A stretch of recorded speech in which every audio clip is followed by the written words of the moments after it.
কাউনিয়া পয়েন্টে কুড়িগ্রামে তিস্তার পানি বিপদসীমার ২৯ সেন্টিমিটার উপর দিয়ে প্রবাহিত হচ্ছে।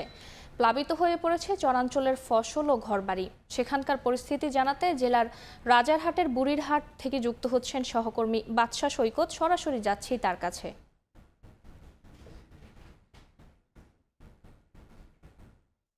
কুড়িগ্রামের যে তিস্তা নদীর পানি, সেই তিস্তা নদীর পানি কিন্তু কাউনিয়া পয়েন্টে গত রাত থেকে প্রায় ২৯ সেন্টিমিটার উপর দিয়ে প্রবাহিত হচ্ছে। এর ফলে কুড়িগ্রাম জেলার রাজারহাট, উলিপুর এবং চিলমারী উপজেলার উপর দিয়ে যে প্রায় ৪০ কিলোমিটার প্রবাহিত হয়েছে তিস্তা নদী, সেই তিস্তা নদীর অববাহিকার যে চরাঞ্চল এবং নিম্নাঞ্চল রয়েছে, সেই চরাঞ্চল এবং নিম্নাঞ্চলগুলো কিন্তু প্লাবিত হয়ে পড়েছে।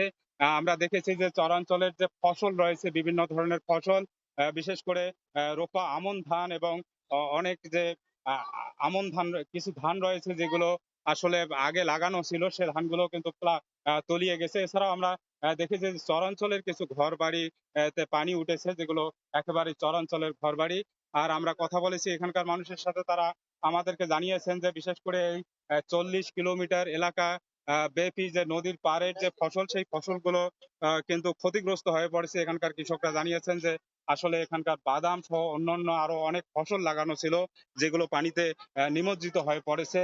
আর স্থানীয় লোকজন আশঙ্কা করছেন যে পানি যদি আরো বৃদ্ধি পায়, তাহলে কিন্তু এখানকার আরো অনেক ঘর বাড়ি কিন্তু সেই পানিতে তলিয়ে যাবে এবং নদী পাড়ের মানুষজন ক্ষতিগ্রস্ত হয়ে পড়বে। যদিও এই শুধু তিস্তা ছাড়া অন্যান্য যে নদ নদী রয়েছে, ধরলা, ব্রহ্মপুত্র এবং দুধকুমার, সে নদ নদীতে পানি বৃদ্ধি পেলেও কিন্তু সেই নদ নদীর পানি এখনো বিপদ সীমার নিচ দিয়ে প্রবাহিত হচ্ছে। শুধুমাত্র তিস্তার অববাহিকার বন্যা পরিস্থিতির অনেকটাই অবনতি হয়েছে। এই ছিল কুড়িগ্রামের বন্যা পরিস্থিতির সর্বশেষ।